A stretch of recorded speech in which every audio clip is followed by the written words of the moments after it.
let's go into this because I think this is far more interesting than anything about like just reacting to Roy retiring. Who gets that job?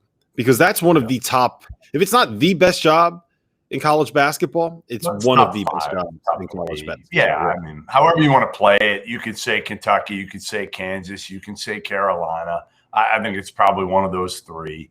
But yeah, the thing here, you got Bubba Cunningham, an AD who's not a part of the family, who's going to be heavily involved in the hiring. Obviously, you're going to consult with Roy Williams here. It's his program and has been, with the late Dean Smith, for the last 30 or so, 40 years. So I think ultimately you're going to try to look in the family first if you can. Now, there aren't a lot of incredibly accomplished guys at the highest level that are in the family. You've got a couple of assistants that could be in the equation, one being Hubert Davis, who played there, who starred there, who's on the staff now. Could they go with him? Sure, absolutely. They could go with Hubert Davis, and it wouldn't surprise me at all. I'm not sure it's the right call, but he's in the mix. Wes Miller is the one that I think most people are going to have momentum for. Played at Carolina, grinded out, has been at UNC Greensboro, has taken them to a couple NCAA tournaments, including one this year. Young, energetic, tough, loves Roy. I mean, absolutely. I've known Wes since he was, 16, 17 years old. I mean, you will never hear him say a bad word about Roy or that program. And I think Wes is certainly somebody that's going to be high atop their list of those that they have to consider. Because, again, the lineage, being part of the family, is so important to Carolina, probably as important to Carolina as any program in the country.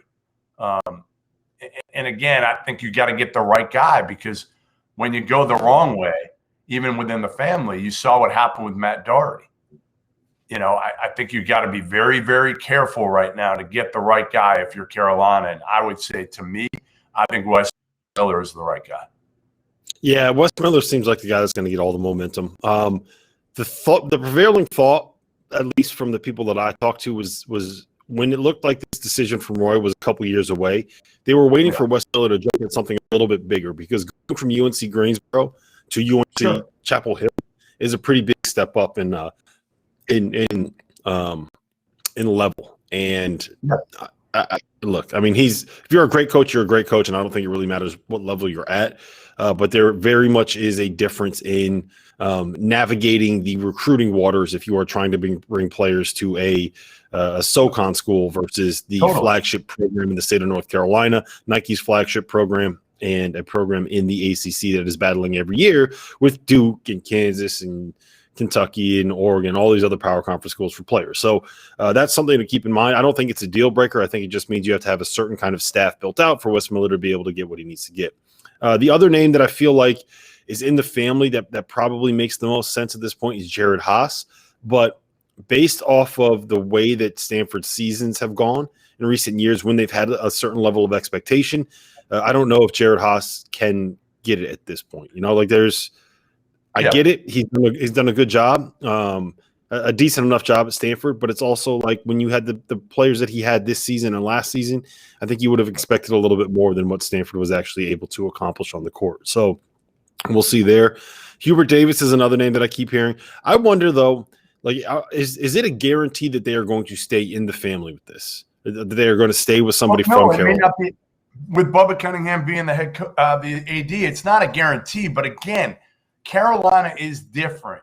They're different. All those former players are going to want him to stay in the family. There's going to be a lot of pressure to Bubba Cunningham to make sure he keeps it in the family. This isn't telling you, this is just a different deal than so many programs. Like at Arizona, if something happens to Sean Miller, there'll be pressure, but not at the same level there is at Carolina.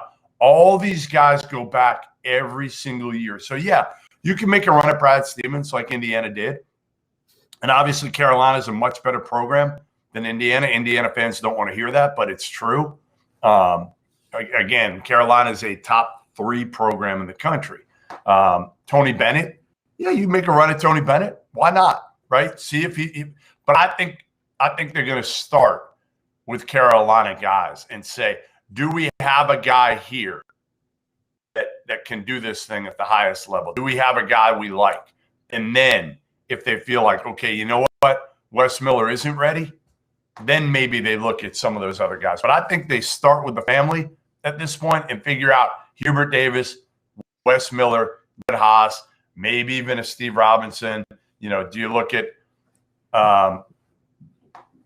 King Rice? He hasn't done enough lately. He had Monmouth going a little bit there for a minute.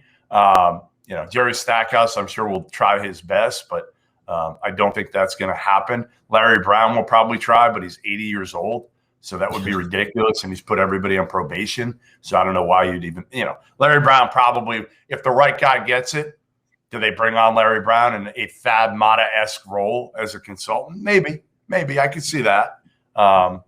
Personally, I wouldn't have him anywhere around my program right now with him putting other programs on probation as much as he has. Right. So the one that's actually kind of interesting to me, which you're not going to want to hear, is Jerry Stackhouse, because I think the issue that at least you had with the hire with Jerry Stackhouse at Vanderbilt was the staff he hired and the ability he was going to have to get talent to Vanderbilt. Well, if you're Jerry Stackhouse at North Carolina, I don't think that you're going to have an issue getting talent there. And if you go back and you watch some of the stuff that he ran at Vanderbilt and some of the X's and O's and the actual on-court coaching stuff that he was able to do, I thought that he's pretty good. Like he's really good at that part of the game. So that one would be something that is actually really interesting to me. And Jerry Stackhouse going to North Carolina. I don't know if based off of the seasons that he's had at Vanderbilt, he can actually get it. Does that make sense? Like, if you're not having success at Vanderbilt, it doesn't exactly make me think that you're guaranteed for success at North Carolina. But I do think that it's something that would be interesting, and I can talk myself into the idea that that's a path and a plan that could end up working long term.